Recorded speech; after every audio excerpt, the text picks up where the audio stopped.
Hi, my name is Claude Davis. You may know me from my website, askaprepper.com, or from one of my survival books, or you may have heard my warnings in the media. Regardless if you already know me or not, today I want to show you how you can manage the most common health problems at home while at the very same time cutting down on your medical costs. I'll also reveal what you need to treat yourself and your loved ones during hard times when the medical system cannot be depended on anymore. It basically all boils down to three extremely counterintuitive things that you'll need to know well before the pharmacies run dry and hospitals become unavailable. Each one is important, but the third one is absolutely astonishing. I would have never guessed how effective it is. Sit back and listen, as this video may save your life one day. I recently got in touch with a frontline doctor working in Venezuela, a place that has been dealing with economic trouble and shortages for years and has yet to recover. The truth is, if you want to see what happens during hard times, all you have to do is look at Venezuela. No electricity, no running water, no law, no antibiotics, no painkillers, no anesthetics, no insulin, no nothing. If you want to find out how you can still manage in a desperate situation like this, you must look at Venezuela and learn from the handful of people who cope, despite widespread shortages of every kind. Dr. Maybell is one of them. She's working as a surgeon at Caracas University Hospital and has been ever since the economic and then medical crisis began. One of the first things Maybell explained to me is something you must realize before it's too late. And that is, once medical shortages run rampant, going to a hospital can be a very bad idea. In the aftermath of Hurricane Katrina, a lot of people were left without a home, food, electricity, or running water. But some still had all these things because they had prepared for such an event. My friend Tom was one of them. He had at least 3 months' worth of food and water and a brand new generator that could power his entire home. Because Tom thought he had everything he needed at home, and because his house was on high ground, he decided to stay and weather out the storm. During the hurricane, a small wooden splinter flew inside through a broken window and pierced his hand. It was just a tiny wound. It wasn't really deep, and he thought he could manage it at home. He bandaged the wound with what he still had in his first aid kit and went to sleep that night. A few days later, he woke up in a cold sweat. His finger was pulsating, and you could tell an infection was taking hold. What you want to do in this kind of situation, other than disinfecting the wound, is to immediately take some antibiotics. Unfortunately, Tom didn't have any stockpiled because, as you know, they require a prescription. In a minute, I'll show you a way around that, but which people in Venezuela discovered after they ran out of antibiotics. Over the next couple of days, Tom's situation went from bad to worse. He began to run a constant high fever, and he barely had the energy to crawl out of bed. Every time he called 911 to ask for an ambulance, he always got a busy tone probably because the hospitals in the area lost power and were already overcrowded with hundreds of sick and injured people. The roads were also not accessible yet by car. By the time my friend reached a hospital, his hand had swollen to the size of a football, and he was in great pain.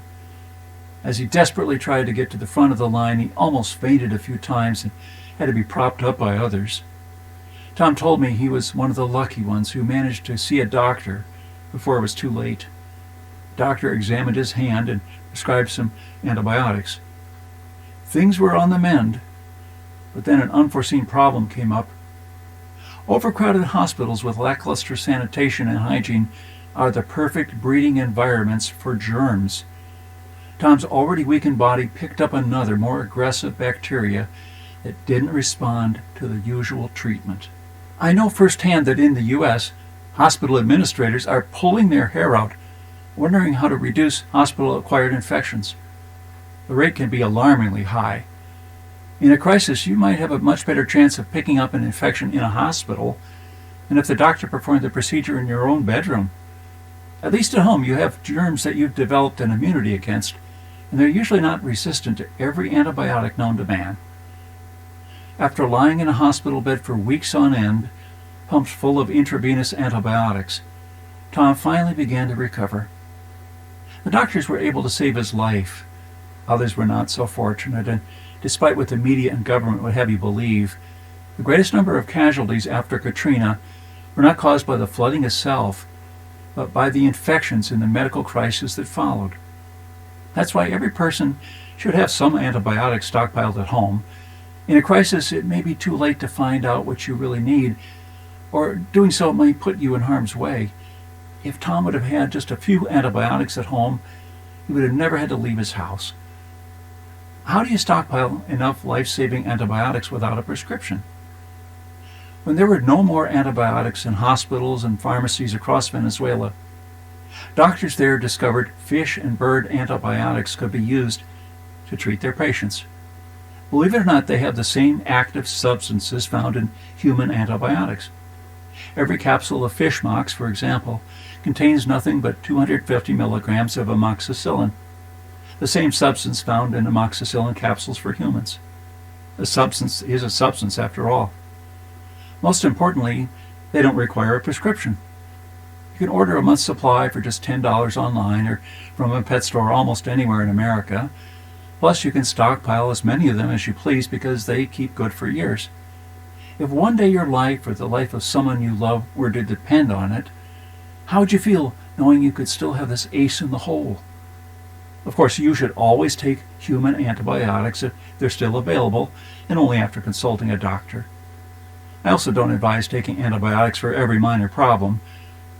I've probably only used them 4 or 5 times in my life. Now I suspect that you, like many other people, have a small medicine cabinet at home. Maybe it's not fully stocked, but at least you have some painkillers, an anti-inflammatory, or some other medication you need in there. Just imagine that's all gone tomorrow and you can't buy any more.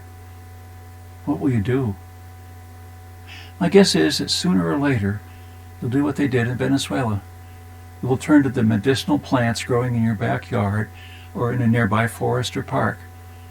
They have so much more to offer than you might think, but it isn't until people run almost out of medicine completely that they realize that. If you don't know this already, many of the medicines on the market today are still derived from substances found in common plants. Aspirin is made from the bark of the willow tree, and with the right knowledge, you can extract it yourself to lower a fever or fight pain and inflammation.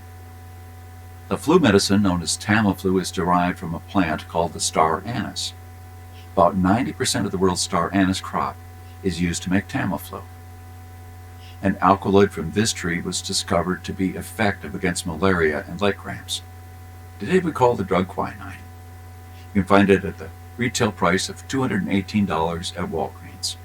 And this fungus contains a powerful immunosuppressive substance that can ameliorate symptoms of multiple sclerosis and other autoimmune conditions. The derived drug today is called Gilenya, and 30 capsules will set you back around $9,000. And the list goes on, and that's why even today, one of the most expensive things that you can buy on the black market in Venezuela is not food or guns, but medicinal plants. In America, these wild plants are still widely available, so my advice is to forage or buy the ones that you need and won't be able to find at the pharmacy anymore. Still, the greatest problem that you'll face in a crisis will be the absence of doctors and other medical experts. So chances are, during dark times, you'll probably need to take your health into your own hands. As the economic collapse worsened in Venezuela, so did the medical situation. Many were left waiting in line for hours on end to see an overworked doctor who had almost nothing left to treat them with. Similar things happened after Katrina ravaged New Orleans, and people died needlessly in hospital hallways, waiting for someone to give them the time of day. What people really need, and what could save families like yours and mine in the next crisis, are a few inexpensive but carefully selected medical supplies and the right knowledge to use them. The truth is, you don't need to see a doctor or be a doctor yourself to take care of most common health problems. I'm talking about the simple ones, not performing brain surgery.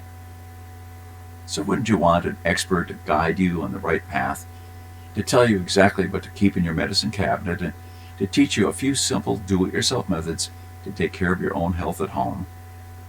I hope the answer is yes, because that's what I can do for you today. I've come to believe that in dark times, most people will not have access to a hospital while infection rates soar. You won't be able to buy medicines at the pharmacy, and they won't be able to consult a doctor when they need to. With Dr. Maybell's invaluable help, I was able to determine exactly what medicines and medical supplies a person has to keep at home to help themselves and their loved ones in times of need, and the mind about life-saving procedures that can be performed safely without ever having to set foot outside your front door. I asked Maybell to write everything down in a guide so that anyone can take advantage of these bits of knowledge when they're needed the most. It's called The Home Doctor, Practical Medicine for Every Household.